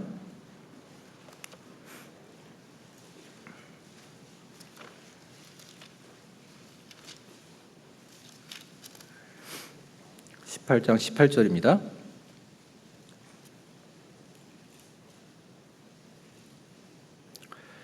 진실로 너희에게 이르노니 무엇이든지 너희가 땅에서 매면 하늘에서도 매일 것이요 무엇이든지 땅에서 풀면 하늘에서도 풀리리라. 자, 이 하늘 문이 닫히기도 하고 열리기도 하는 겁니다. 근데 언제 열리냐? 19절에 진실로 다시 너희에게 이르노니 너희 중에 두 사람이 땅에서 합심하여 무엇인지 구하면 하늘에 계신 내 아버지께서 저희를 위하여 이루게 하시리라. 두세 사람이 내 이름으로 모인 곳에는 나도 그들 중에 있느니라. 자, 두 사람이 합심해서 기도하잖아요. 그러면 하늘의 문이 열리는 거예요. 우리가 구역에서 교구에서 어떤 기도 제목으로 합심해서 기도하잖아요. 하늘의 문이 활짝 열립니다. 그리고 각자가 하늘의 문이 열려 있다는 것을 인정하고 하늘의 문이 열려 있는 그곳을 향해서 간절히 기도하잖아요. 그 기도가 바로 올라가는 거예요. 오르락 내리락 한다고 돼 있잖아요. 우리는 하늘의 문이 열려 있는 그 문으로 기도해야 돼요. 저는 매일 아침 그리고 매일 저녁 순간순간에도 하늘이 열려 있다라는 그 마음으로 기도를 드립니다. 그러니까 내가 간절한 기도가 아니 될 수가 없습니다. 지금 내 기도를 지금도 들어주신다라는 그 느낌으로 기도를 하니까 아니 기도할 수가 없잖아요. 구원받지 않은 많은 사람들을 위해 아니 기도할 수가 없잖아요. 하늘문은 열려있기 때문입니다. 순간순간이라도 기도하는 마음으로 살아가야 돼요. 시간이 아깝잖아요. 하늘문은 지금 열려있는데 언제 그 하늘문이 닫혀있을지 모르는 거예요. 이방인의 충만한 수가 다 차기까지 언제 그 수가 차길지 모르는 거잖아요. 언제 하늘문이 닫혀있을지 모르는 거예요. 순간순간 기도로서 그 이뤄진 영혼들을 위해 기도해 줘야 되는 거 아니겠습니까? 백부장 고넬료는 그렇게 항상 기도했다고 되어 있어요. 그냥 기도한 게 아니고 백부장 고넬료는 하나님께 항상 기도하더니 항상 기도했더니 그 닫혀져 있던 베드로의 마음이 바뀌잖아요. 이 땅에서 두 사람 이상이 합심 기도했을 때 하늘의 문은 열리는 겁니다. 기도의 이 제왕 누굽니까? 조지 물러. 이 사람이 5만 번의 기도 응답을 받았다고 그러잖아요. 그런데 이 5만 번의 기도 응답을 받을 때 이 조지 물러의 생활은 어땠을까요? 기도만 그저 했을까요? 아닙니다. 이 책에 보면은요, 조지 물러가 이 성경을 200번, 200회 이상을 읽었다고 해요. 그리고 그 나머지 100번은 또 무릎을 꿇고 읽었다고 그래요. 하나님 앞에 얼마나 간절한 마음으로 살았는지 여기서 우리가 볼 수 있는 거잖아요. 기도하는 사람은 말씀과 연결되어 있습니다. 가만 보시면 그게 보여요. 기도 열심히 하시는 분은 있잖아요. 말씀도 잘 읽으세요. 그런데 말씀만 읽고 계신 분은 어떻게 되는지 아세요? 기도는 잘 안 해요. 이게 연결이 잘 안 돼요. 그런데 기도를 잘 하시는 분들은 100% 말씀도 열심히 읽고 계시더라고요. 우리의 삶 가운데 기도는 중요해요. 기도하는 가운데 말씀도 읽어야 돼요. 기도하는 가운데 말씀을 읽지 않잖아요? 그러면 하나님께서 그 말씀을 열어주시지 않거든요. 시편 119편이 그 기도잖아요. 하나님의 말씀을 열어달라고. 내 마음의 문을 열어주셔서 하나님의 말씀을 받아들이게 해달라고. 내 귀를 열어서 하나님의 말씀을 알아듣게 해달라고. 그 기도가 무엇입니까? 말씀에 대한 기도. 시편 119편 보겠습니다.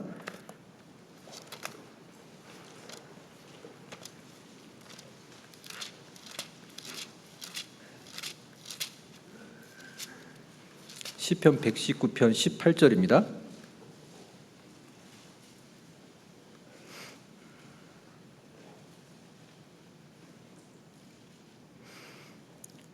(119편) 18절 같이 읽겠습니다.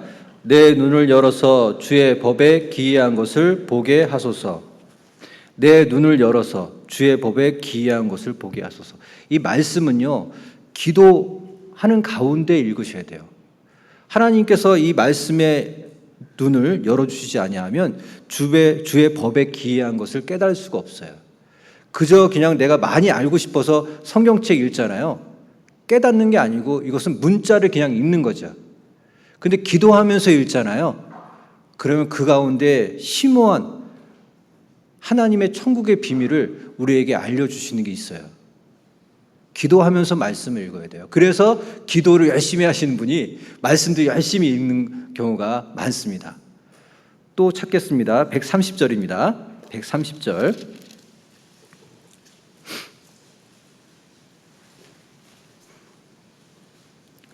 (119편) 130절. 주의 말씀을 열무로 우둔한 자에게 비치어 깨닫게 하나이다. 자, 주의 말씀을 묵상하고 있는데 하늘에서 하늘문을 열고 이 우둔한 자에게 비치는 게 있는 거예요.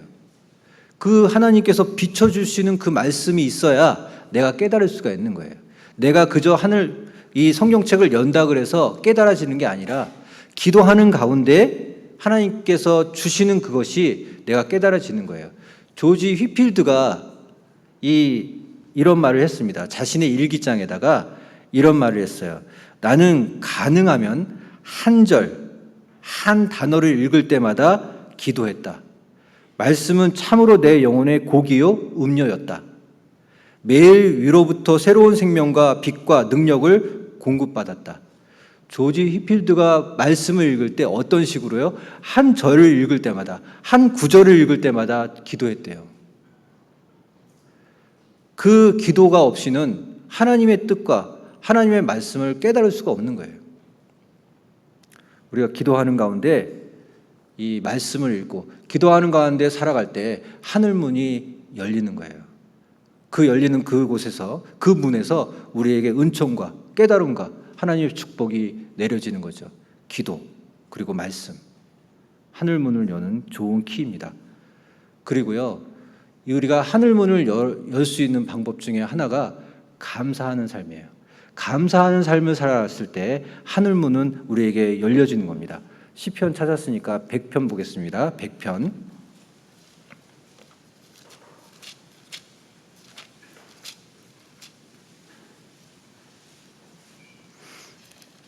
(100편) 4절입니다.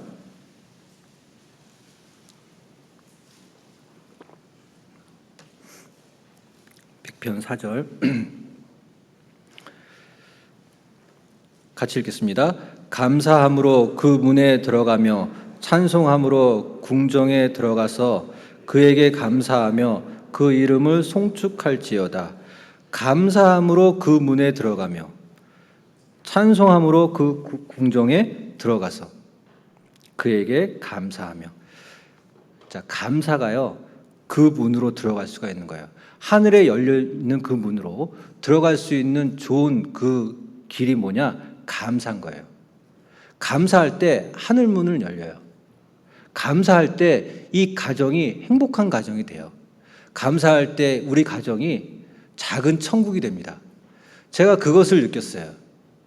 제가요, 하루는 우리 자매하고 애들 교육 문제로 약간 좀 신경전이 있었어요. 그래서 그 약간 신경전을 하다가 이제 업무를 보기 위해서 나왔거든요. 그런데 하루 종일 마음이 안 좋았어요. 지옥이었습니다. 그리고 이제 업무가 끝나고 집으로 들어가는데 집 문이 이렇게 있는 거예요. 근데 그 문을 딱 열려고 할 때 어떤 생각이 들었냐면, 이 문을 열면 또 감정 싸움이 될 텐데 이거 어떡하지? 그런 생각으로 문을 열기를 주저했어요. 그러다가 문 앞에서 딱 있는데 이 구절이 생각이 났습니다. 하나님이 해 아래서 내게 주신 사랑하는 아내와 함께 즐겁게 살지어다. 하나님이 나에게 주신 그 사랑하는 아내, 그 아내와 함께 즐겁게 살지어다라는 말씀이 딱 생각이 나면서, 가만 보자.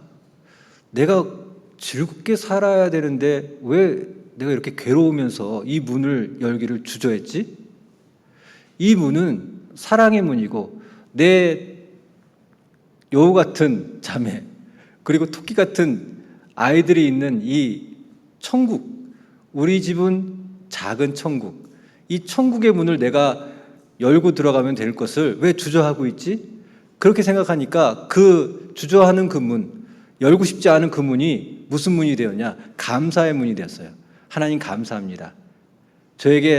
저와 싸워줄 수 있는 이 아내를 주신 하나님께 감사합니다. 그리고 이 애들 문제로 싸운 것에 대해서 감사합니다. 왜냐하면 시댁 식구 문제로 싸웠다고 하면 더 문제가 커졌을 텐데, 이 아이들 문제로 싸웠으니 이만한 것이 다인 거 아니겠습니까? 내 아이를 주시고 내 자매를 주신 것, 그리고 이 가정이 작은 천국으로 만들어 주시고 내가 감사함으로 이 문을 열 수 있는 감사의 문으로 만들어 주신 거에 대해서 너무 감사합니다. 감사했을 때 하늘 문은 열리는 겁니다. 감사의 문이 되는 거죠. 우리는 감사하는 삶을 살아야 될 겁니다. 시편 50편 보겠습니다.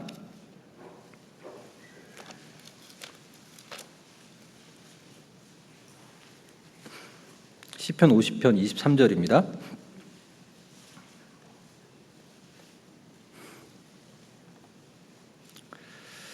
감사로 제사를 드리는 자가 나를 영화롭게 하나니 그 행위를 옳게 하는 자에게 내가 하나님의 구원을 보이리라. 자, 하나님의 구원을 보이는 것은 하늘문을 여는 겁니다. 그런데 어떤 자에게? 감사로 제사를 드리는 자. 어떤 제물도 이 마음이 없이 드리는 제사는, 제물은 받지 않으십니다. 근데 어떤 마음으로 드리는 제사를 받으시느냐? 감사의 마음으로 드리는 제사. 감사의 마음으로 이 자리에 앉아 계신 분들은 지금 그 마음을 하나님께서 받아주실 거예요. 활짝 하늘에 열려있는 그 문을 통해서 그 마음을 받아주실 거라는 겁니다. 어떤 고귀한 제물도 받지 않습니다. 감사의 마음이 깔려있지 아니하면 받으시는 분이 아니신 거예요. 우리는 감사한 마음으로 그 하늘문을 열어야 될 겁니다. 하늘이 또 열린, 성경에 열린 경우가 또 있는데요. 어떤 경우냐면 스테반 집사가 이 순교했던 그 순간 하늘이 열려요. 한번 찾아보겠습니다. 사도행전 7장입니다.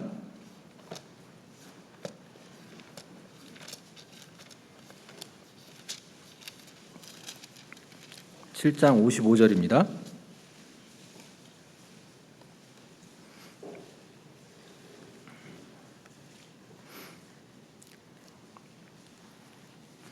(7장 55절 56절) 스테반이 성령이 충만하여 하늘을 우러러 주목하여.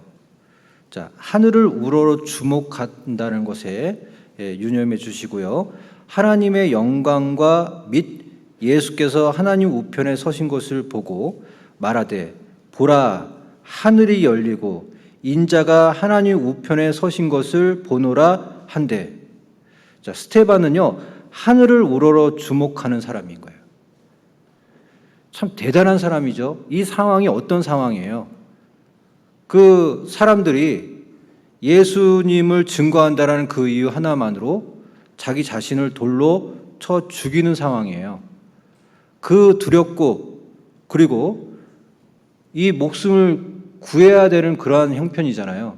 살려달라고 그 목숨을 구해야 되고, 아니면 비관해서 땅을 쳐다보면서 이 신세를 한탄해야 될 그 두려운 상황에서 스데반은 어땠다고요? 하늘을 우러러 보고 있었다는 거예요. 그랬을 때 이 하늘문이 열리고 인자가 그곳에 있는 걸 봤고, 그리고 하나님이 그 보좌에 앉은 것을 보고 있었던 거예요. 우리가 하늘을 우러러 봤을 때 인자가 보이고 하나님이 보이는 거예요. 그러면 아무것도 두렵지 않은 거예요. 나의 죽음까지도, 죽음이 지금 밀려오고 있는데도 스데반은 두려워하지 않았습니다. 목숨을 구원하지 않았어요. 자기가 어떤 돌을 맞을지, 돌을 어떻게 피해야 될지 그런 생각하지 않았습니다. 오직 하늘만 보고 있었던 겁니다. 우리 그리스도인이요, 하늘을 보고 있잖아요. 두려운 삶이 아닌 거예요. 두렵지 않습니다. 그런데 땅을 보고 있잖아요. 두려워요. 왜 그럴까요? 이 사람이라는 이 단어가 있잖아요. 헬라어로 안트로포스라는 단어거든요. 그런데 이 안트로포스가 의미가 두 가지가 있는데, 첫 번째는 하늘을 향하는 자예요. 두 번째는 희망을 가진 존재예요. 사람은 원체부터 처음부터 땅을 보게끔 만들어진 존재가 아니라 하늘을 보게끔 만들어진 존재라는 거예요. 그래서 하나님께서 예수 그리스도 통해서 하늘을 열어놓으신 거예요. 그 열어놓으신 하늘을 보고 그 천국의 소망을 가지고 살아가라는 존재, 그 존재가 누구냐? 사람이십니까? 예, 우리는 하늘을 바라봐야 되는 겁니다. 스데반은 하늘을 바라봤을 때 모든 죽음의 두려움까지도 이겨갈 수 있었던 겁니다. 세상을 절대 보면 안 되시는 거예요. 세상을 보면 두려움이 들어와요. 그러나 하늘에 있는 예수님을 보시고 하늘에 있는 하나님을 봤을 때, 열려진 그 하늘문을 봤을 때, 그때 어떤 두려움도 이겨갈 수가 있는 겁니다. 파울로 코엘료라는 사람이 순교자라는 그 책을 기록합니다. 그 기록에 보면은 이런 기록이 있어요. 배는 항구에 있을 때 가장 안전하지만 배는 항구에 머물기 위해 만들어진 게 아닙니다. 예, 맞죠? 항구에 있을 때 배가 파손될 위험이나 다른 파손될 위험이 없죠. 폭풍이나 풍랑이 만날 위험도 없습니다. 항구에 있으니까요. 묶여져 있으니까요. 그런데 배는 원래 항구에 있도록 만들어진 게 아니죠. 항해를 하도록 만들어져 있는 거예요. 그렇듯이 우리 인간도 세상을 보도록 만들어진 게 아니고 세상의 두려움으로 살아가도록 만들어진 게 아니라 하늘을 보도록 만들어진 거라는 거죠. 우리에겐 죽음 따위는 아무렇지도 않습니다. 하늘을 보는 자는요, 죽음도 두렵지가 않은 거죠. 그러나 땅을 보면 죽음은, 또 그 두려움은 금방 나에게 찾아오는 겁니다. 잠시 잠깐이라도 땅을 바라보고 있을 때 두려움이 있는 거예요. 로마 황제 시대 때 있었던 진짜 실화인데요. 당시에 이제 예수를 믿는다 그러면 이제 처형을 하는 그러한 시대예요. 그 시대에 그리스도인이라고 말하잖아요. 그럼 그 자리에서 이렇게 죽였어요. 그런데 기회를 한번 줬습니다. 그 신앙을 부정하잖아요. 예수 그리스도를 부정하고 믿지 않겠다라고 얘기하면 살려줬어요. 그런데 이 그리스도인들이 예수를 부인하지 않는 거예요. 그 신앙을 지키기 위해서 끝까지 신앙을 지키는 거예요. 그런데 이 집행관이 이상한 그 상황을 보게 되는 거예요. 자신이 그 목을 치잖아요. 그러면 목을 치는 것을 기다리고 있다가 어떤 천사가 그 사람을 데리고 올라가는 거예요. 하늘로 올라가는 거예요. 그 모습을 보니까 부러웠던 거예요. 그 집행관이. 그런데 이 그리스도인 한 사람을, 이 신앙인을 치려고 했는데 그 사람은 예수를 부인하겠다고 목숨을 구걸하는 겁니다. 옳거니 잘됐다. 부러웠는데 당신이 지금 내 옷을 입고 내 목을 치십시오. 나는 예수를 믿게 되었습니다. 예수님을 믿을 테니까 나를 죽이시오. 그리고 그 옷을 바꿔 입고 그리고 얼마 뒤에 처형당했습니다. 맞습니다. 하늘문은 있어요. 하늘문은 열리는 거예요. 예수님을 보고 있을 때 어떤 두려움도 우리에게 그 두려움이 우리를 엄습하지 못하는 거예요. 왜요? 우리를 하늘에서 우리를 데려가기 때문입니다. 진짜 있는 거예요. 예수님이 보시고 하나님이 보고 계셔요. 우리는 하늘의 문이 열려 있는 것을 봤을 때 죽음도 두렵지가 않은 겁니다.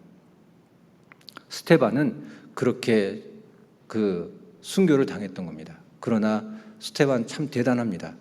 그렇게 하늘을 쳐다보고 있었다니 말이죠. 우리도 하늘을 쳐다보는 자, 사람이어야 되는 거예요. 사람은 기본적으로 하늘을 쳐다보도록 만들어진 존재인 거예요. 그리고 말라기서에 있잖아요. 하늘이 열리는 일이 있어요. 말라기서 보겠습니다. 말라기서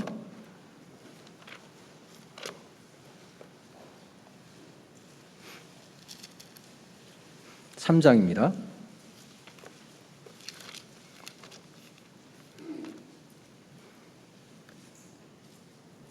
8절 3장 8절부터 10절까지 제가 읽겠습니다. 사람이 어찌 하나님의 것을 도적질하겠느냐? 그러나 너희는 나의 것을 도적질하고도 말하기를 우리가 어떻게 주의 것을 도적질하였나이까 하도다. 이는 곧 11조와 헌물이라. 너희 곧 온 나라가 나의 것을 도적질하였으므로 너희가 저주를 받았느니라. 만군의 여호와가 이르노라. 너희의 온전한 11조를 창고에 들여 나의 집에 양식이 있게 하고 그것으로 나를 시험하여 내가 하늘 문을 열고 너희에게 복을 쌓을 곳이 없도록 붙지 아니하나 보라. 자, 우리가 이 재물을, 이 물질을 온전히 사용했을 때 하나님께서는 하늘 문을 열고 우리의 창고에 그득히 채워주신다고 했습니다. 이것이 우리에게 약속이에요. 이 11조 그리고 헌물, 이 재물을 하나님 앞에 아낌없이 드리는 자들은 있잖아요. 하늘 문이 열리는 경험이 될 겁니다. 이 하늘 문이 열리는 경험을 하신 분들만이 이 헌물을 할 수 있고 헌금할 수가 있어요. 어떤 형제님이 간증을 하시는데요. 참 귀한 간증을 하시더라고요. 저가 그럴 수 있을까 싶을 정도로 간증을 하시는데 하루는 이제 이 자신의 아이가 학교를 갔다 오더니 이제 자매하고 있을 때 학원을 가야 되겠다는 거예요. 학교를 가보니까 아이들의 성적이 너무 우월해서 아이들은 벌써 학원을 오래 다니다 보니까 벌써 이 여러 번 이 수학이나 영어나 국어를 벌써 다 띈 거예요. 근데 자기 자신은 그냥 진도에 맞춰서 공부를 하고 있으니 얼마나 실력 차이가 있겠습니까? 말하는 것부터 해갖고 시험 문제 이렇게 다루는 것부터 많은 차이가 있겠죠. 그래서 자신도 학원을 가고 싶다는 거예요. 근데 그 형제님과 자매가 이제 한숨을 쉬면서 이제 그렇지 않아도 쪼들리는 어떤 그러한 형편이죠. 그래서 계산을 해본 겁니다. 형제는 좀 계산 좀 해보라고 그러고 그러고서 이제 회사를 출근했고 이제 다녀와서 자매랑 얘기를 하는데 어떻게 하면 이 살림 가운데 쪼개다 보면은 한 과목은 보낼 수 있다라는 거예요. 한 과목. 요즘 뭐 학원비가 굉장히 비싸잖아요. 그 세 과목을 다 보낼 수 없으니까 그래도 어떻게 좀 줄이면 한 과목은 보낼 수 있다는 거예요. 그래서 그나마 다행이다 싶어서 그나마 보내겠다고 생각을 했던 겁니다. 근데 그 주에 주일날 건축 헌금 작정 광고가 있는 거예요. 쪼개서 어떻게 학원비를 마련했는데 건축이 이제 시작이 되는 겁니다. 그래서 그것을 기도를 하고 그 학원비를 매달 건축 헌금으로 낸 거예요. 아이에게는 면목이 없죠. 그런데 기도하면서 그 헌금을 했던 겁니다. 그런데 몇 주 뒤에 교회에서 이제 청년들 중심으로 해갖고 이 아이들의 학습을 도울 수 있는 청년들을 중심으로 해서 이 학습 시간이 생긴 거예요. 이 아이가 거기에 이제 참여하게 되었고 그곳에서 자신이 모르는 문제들 그리고 풀 수 없는 그런 문제들을 그곳에서 많이 해결을 하는 거예요. 그래서 월등한 성적을 내진 못했어도 그 성적을 다른 아이들과 보조를 맞춰가면서 그 성적을 유지할 수 있었고 그리고 그 성적 가운데 좋은 대학에 들어갔고 그 대학에 들어가서 열심히 해서 이제 직장도 좋은 직장을 들어가게 된 거예요. 그러면서 그 결과를 봤을 때 그리고 그 아이는 어느 누구보다도 그 교제를 사모하는 아이로 커갔고 어느 누구보다도 하나님을 사랑하는 아이로 커갔던 거예요. 그렇습니다. 제일 좋은 선물이 뭡니까? 자식이 주님 안에서 온전히 커가는 거잖아요. 그때 그 11조, 그때 그 건축헌금을 만약에 학원비로 냈다 그런다면 아이가 어떻게 자랐을까요? 너무 힘든 일이죠. 그런데 하나님께 맡기고 하나님께 건축헌금으로 드리기로 작성했던 그 마음, 그것이 그 마음이 그 아이를 교회에서 온전히 키운 것이고 그 아이를 온전히 다른 아이들보다도 훌륭하게 자라게 해주셨잖아요. 그것이 하늘문을 여는 일입니다. 이 재물을 우리가 하나님 앞에 온전히 잘 사용했을 때 그때 하늘문은 하나님께서 열어주시는 거예요. 우리의 삶 가운데 왜 이 하늘문이 닫히느냐? 바로 고난받기를 싫어하는 사람, 그리고 희생하기를 싫어하는 사람, 그리고 교회 생활을 하기를 싫어하는 사람, 그리고 기도하기를 싫어하고 감사하는 삶을 살지 못하는 사람, 그리고 물질에 인색한 사람, 이런 사람 생활 가운데 이 하늘문은 닫히는 겁니다. 그런데요, 하늘문이 열려져 있는 것을 알면서 살아가는 사람들은요, 가치관이 바뀔 수밖에 없는 겁니다. 왜요? 하나님이 세상 사람들에게 보여주시지 않는 많은 것들을 보여주시니까 가치관이 바뀔 수밖에 없잖아요. 그렇게 살 수밖에 없잖아요. 세상과 반대된 삶을 살 수밖에 없잖아요. 그게 그리스도인이에요. 세상이 감당치 못하는 그런 삶을 사는 자들, 하늘문이 열려있는 삶을 사는 자들, 그 사람들이 그리스도인이라는 겁니다. 고린도후서 5장 8절에 우리가 담대하여 원하는 바는 차라리 몸을 떠나 주와 함께 거하는 그것이니이다. 우리는 사도 바울처럼 이런 마음으로 살아가지 않습니까? 이 몸을 떠나서 주와 함께 있는 것이 우리의 소망이잖아요. 그러나 하나님께서 지금까지 살려주신 이유가 뭡니까? 예수님께서 우리에게 하늘문을 열어주신 것처럼 다른 사람에게도 닫혀있는 하늘문이 닫혀있는 그 다른 사람들에게도 그 하늘문을 열 수 있도록 기회를 주시는 거잖아요. 우리는 다른 사람들에게 그 닫혀있는 하늘문을 열어줘야 돼요.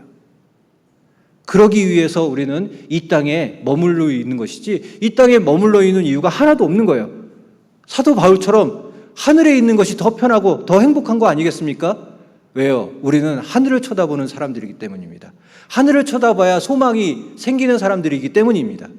그것이 우리의 본향이고 시민권은 하늘에 있는지라 우리는 하늘에 속해 있는 사람들이잖아요. 오늘 우리가 하늘문을 여는 이 신앙에 대해서 배웠습니다. 진짜 하늘문은 우리 앞에 활짝 열려 있습니다. 우리의 기도가 상달될 것이고 우리의 마음이 하나님께서 보여주실 겁니다. 어떤 두려움도 하늘이 열려있는 그 하늘문을 통해서 없어주실 것입니다. 우리는 항상 우리가 몸된 교회에 머물러 있는 것은 주 예수 그리스도의 복음을 전하기 위해 우리가 이 땅에 있다는 것을 잊지 않았으면 좋겠습니다. 매일 우리에게 하늘문이 열리는 경험이 있기를 바랍니다. 하루의 마지막인 순간 잠들기 전에 하늘문이 열리는 것을 경험하시고 인자가 보여지고 하나님이 보여지는 그 삶을 살기를 바라겠습니다. 피곤하고 지칠 때, 어려움이 있을 때, 죽음 같은 고통이 언습하고 찾아왔을 때 그때가 바로 하늘문이 열리는 순간입니다. 그 고난의 순간을 피하지 마십시오. 하나님께서 우리에게 일부러 그 고난을 주시는 겁니다. 감사함으로 그 고난을 받으십시오. 하늘문은 열립니다. 하늘문이 열리고 예수 그리스도를 볼 수 있다면 우리는 스테반같이, 사도 바울같이 그 어떤 고난도, 어떤 두려움도 이겨가면서 어떤 죽음도 두려워하지 않고 이겨가면서 살아갈 수 있을 것입니다. 기도하시겠습니다. 주님 감사합니다. 저희들 앞에 하늘문을 열어주시고 주님 안에서 살아갈 수 있도록 인도해 주신 은혜 감사를 드립니다. 항상 그 열린 하늘문을 통해 예수 그리스도를 바라보고 하나님을 바라보는 그 소망이 있는 자로 살아갈 수 있도록 도와주시옵소서. 언제까지나 주님을 사랑하는 그 마음 잃지 않도록 도와주시옵소서. 우리 주 예수 그리스도의 이름으로 기도드렸습니다. 아멘.